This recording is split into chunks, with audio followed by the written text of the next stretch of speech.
Hello everybody, in today's video we're going to be going over a snowstorm which is going to be taking place over the northern plains. This will be happening for Thursday and into Friday, and then we'll have a quick shot of extra additional snowfall right behind this one. So in today's video we're not going to have your snowfall forecast, we're just going to be talking about the storm and discussing it. I'm thinking that by either tomorrow or Wednesday is when we should have the actual snowfall forecast out, because by that point we're going to be close enough to the storm that it'll make sense to have that one out. Again, we're going to be just talking about the storm for right now. This is going to be about a 24 to 48 hour event for most areas, and it will be quite interesting because this is one of the first storms that we're seeing in the eastern half of the country that'll be over a significant portion of the country. So it will be fun to track, and again, we will have your snowfall forecast out for this one in just a couple of days. So let's get into it, and let's start off with the current weather photo of the day. This one was sent in by Alex from Yonkers, New York, showing a little bit of frost. This was taken Sunday morning, and again, you can see a little bit of frost, not a whole lot, but that was one of the first days where they did get below about 30 degrees. I believe they were below 32 before, but this was the day that I believe it got down closer to 25 to 28 over a lot of areas. So it did get much colder, and that made the frost a little bit more visible for these spots. So that's just a sign, and I know a lot of areas have seen frost and freezes already, and have seen it over the past few weeks. And again, this is just another sign that we're starting to get into the winter pattern. Again, this week will probably be on the milder side of things for the east, but you get into next week and we're going to go right back into a colder pattern. So it's going to be fun to track, definitely, with all the cold and snow, and we'll be tracking all of it here on the channel. Just one reminder, if you do want to send in your weather photos, send them over to elitheweatherguyyt at gmail.com. Like Alex did, just put a general area of where the photo was taken from, so you don't have to be as specific as he was. You don't have to put what town, but just say what part of the state or what state this was taken from. So just giving us a general idea of where it was taken from, so that I can feature it in the beginning of the video.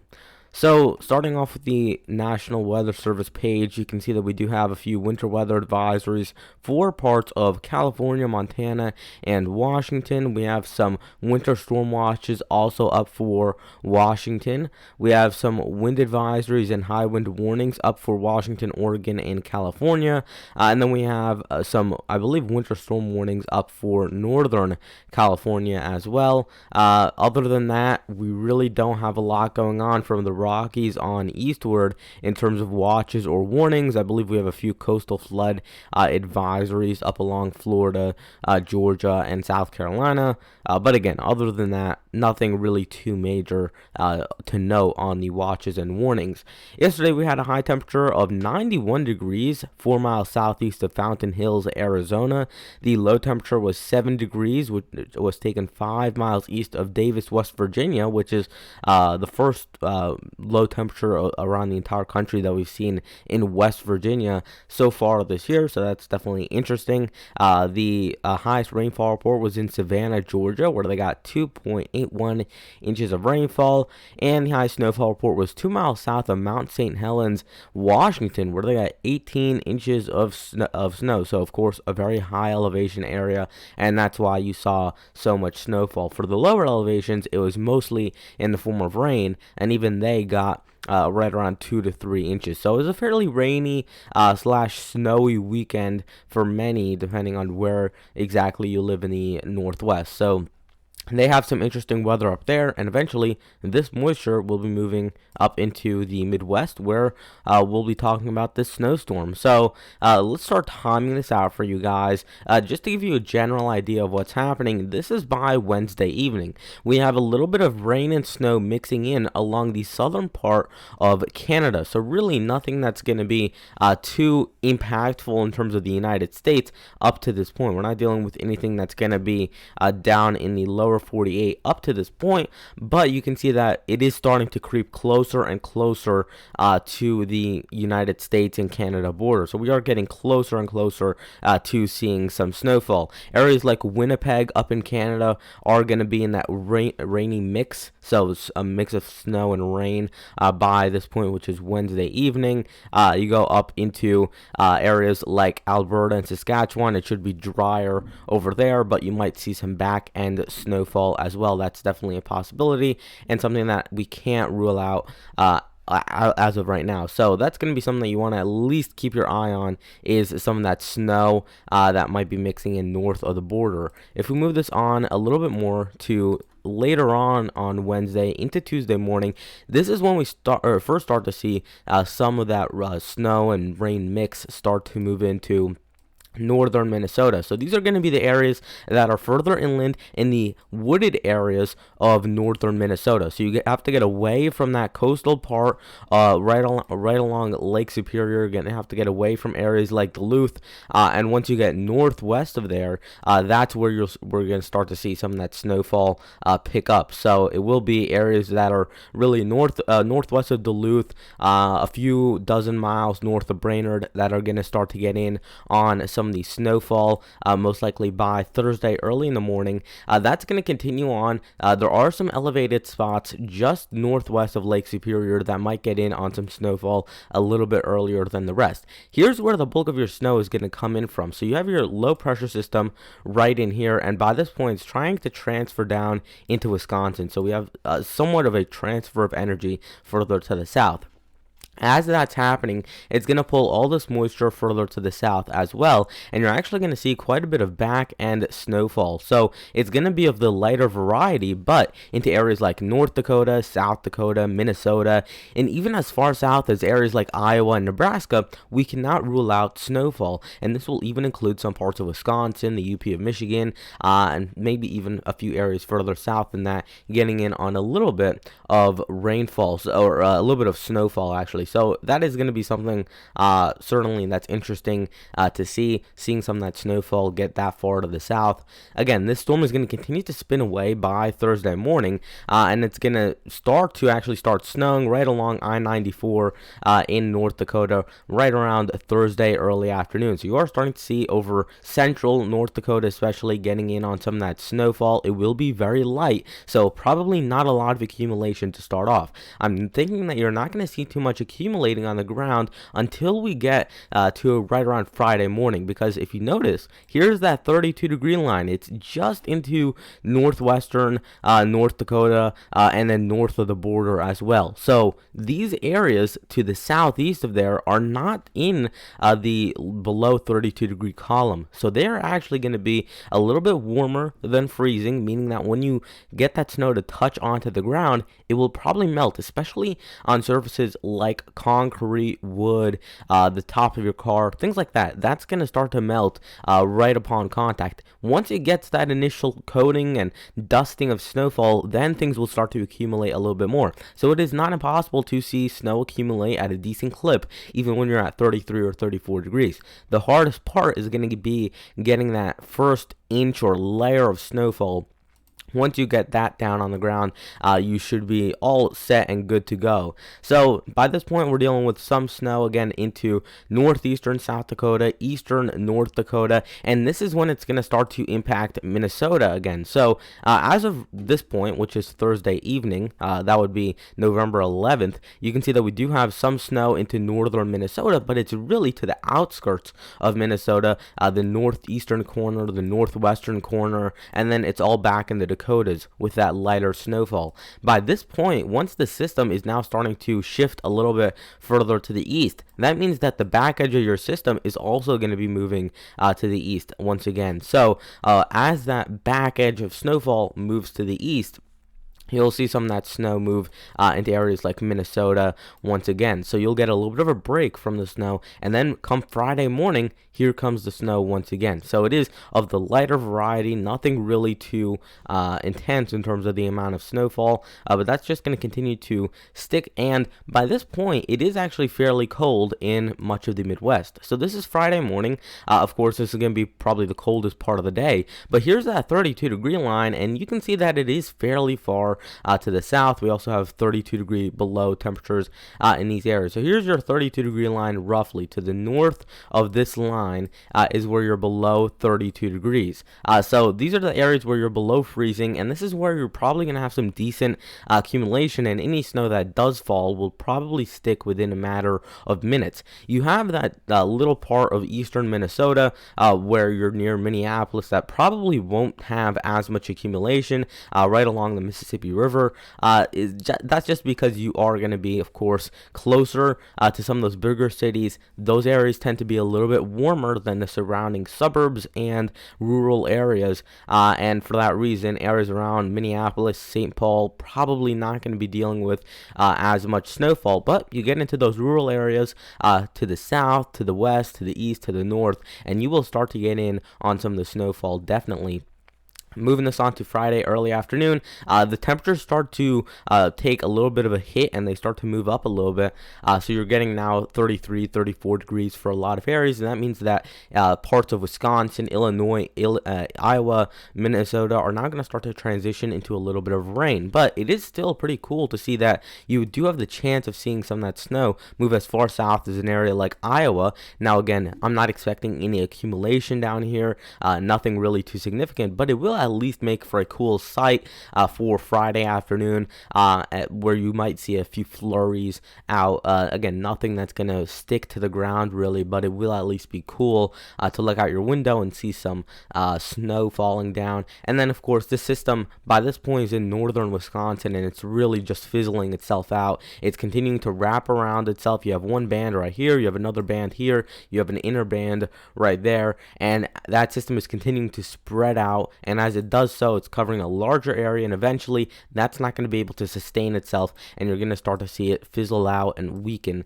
by Saturday morning. And what you don't see with this is that literally the next day, so Saturday evening into Sunday, we see another blast of snow into Minnesota, the Dakotas, and who knows, maybe even as far south as, again, Wisconsin, Iowa, Nebraska. So we do see another round of snow right after this. So if you don't get hit with the first one, you have another chance with the second one, which we're going to cover a little bit more as we get into tomorrow and as we go throughout the week. So I'm not sure if we're going to actually talk about it tomorrow, but probably once this system passes by Thursday, Friday, that's when we'll start to talk about that next system. So looking at the European model, you can see that it does dump out a good 5 to 6 inches throughout western Minnesota, eastern South Dakota, and eastern North Dakota. So some bigger areas like Fargo are going to get in on some of that snowfall in North Dakota. There will be some fairly big areas that do get in on around 4, 5, 6 inches of snowfall. It looks like some of the cities like Minneapolis probably won't get in on too much snowfall. You also get down into central Iowa. Probably that's where the snow is going to start to taper off a little bit. Wisconsin, especially southern Wisconsin, and then down into Illinois, you see some snow piling up on this model run, but I don't think that's really going to stick down to the ground. So if you're looking at an area that might actually see some accumulating, sticking snowfall, probably it's going to be northwest of this line. Again, I would not be surprised if maybe northern Iowa gets in on some snowfall, but we're gonna have to see. If they do, it'll be probably half an inch to an inch, but nothing too extraordinary. So here's the European, here's the GFS, and you can see they're fairly different.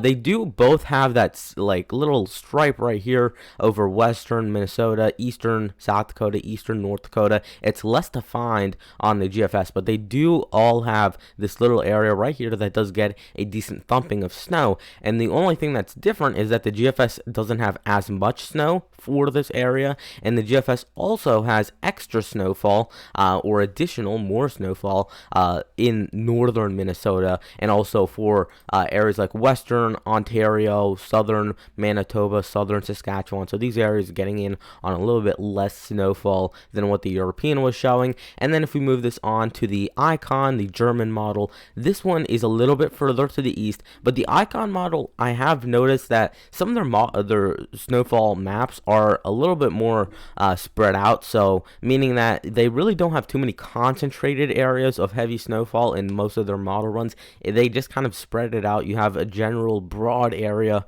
of 2 to 4 inches over a lot of storms, and they don't really have a defined center of heaviest snowfall. So I'm not sure what they put into that computer model, why it's so different, but at least with this one, it is showing a general 1 to 3 inches, and then bullseye area would be northern Minnesota, where you get 6 or 7 inches of snowfall, depending on how much really accumulates. I'm thinking we're looking at more of a 11 or 12 to 1 ratio up into North Dakota and South Dakota and northern Minnesota, but then you get into central Minnesota, southeastern South Dakota, these areas further to the south right here, and it's probably going to be more of a 8 to 1, 7 to 1 ratio, just because it will be on the warmer side of things. So if you're looking at how much snowfall is going to accumulate, right now we're looking at a 10 to 1 ratio. So areas to the northwest, probably you could add a few inches. To the southeast, you probably could subtract an inch or two off of those totals.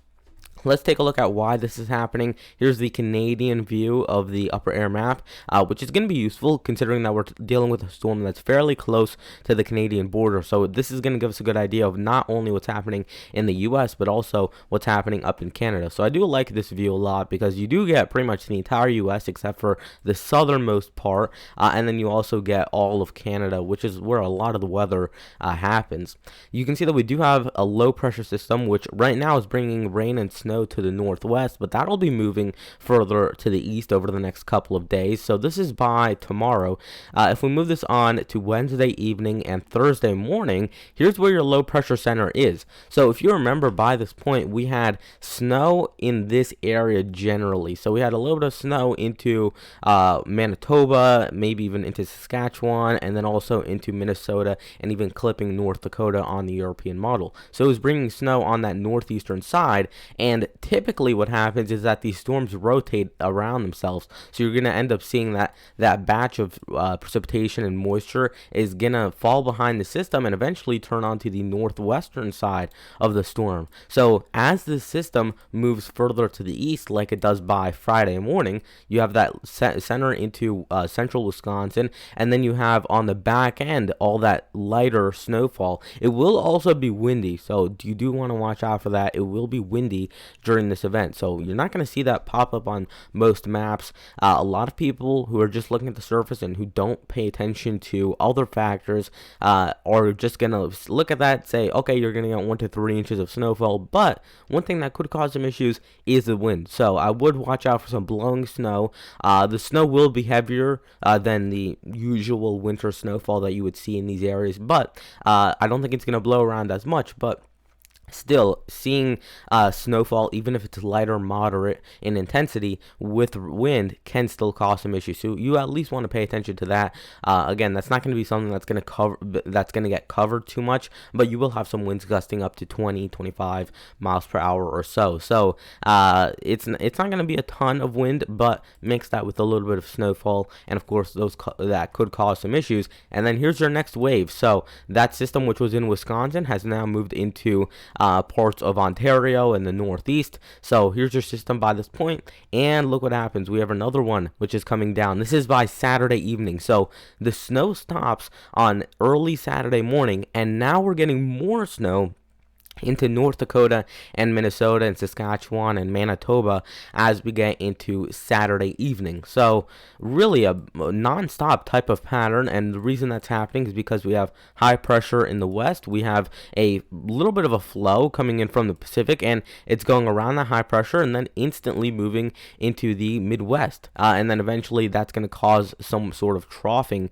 into the east. So it looks like a fairly cold pattern, especially as we get into the later later part of the weekend, especially into the weekend, as well as the early part of next week. So it's at least going to start to cool down over these areas, which I know for a lot of you guys, you will enjoy that. But for a lot of you guys as well who don't like the cold and who kind of want an extension of summer, that's going to be some not so good news. So hopefully this was useful. Again, tomorrow I'm thinking that we'll probably have another update on this system, depending on how much model certainty there is. I may make a snowfall forecast, but the most likely option is that I'll make it on Wednesday, and that's because on Thursday I have school off. So Wednesday night I have a lot more time to make the snowfall forecast, and then of course on Thursday I'm not going to have school, so the entire district is closed off for Thursday, which is good news for me, and that means that I'll probably have more time to spend into that video, which means I can put out my snowfall forecast. So Wednesday's probably the best bet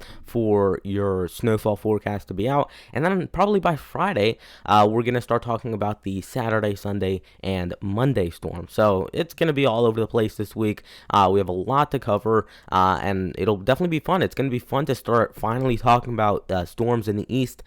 These are probably one of the more fun storms to track, and this is going to be the first storm this season where I think I'm probably going to have a little bit of trouble because this is not going to be a straightforward storm. I will have to look at multiple levels of the atmosphere to actually figure out what's going to happen. So that's going to be something interesting, and if you guys have any questions or comments, if you want a forecast for your area, just leave a comment down below. If you have any weather photos that you want to send in, send it over to my email address, which is in the description down below, and I'll see you guys tomorrow. Goodbye.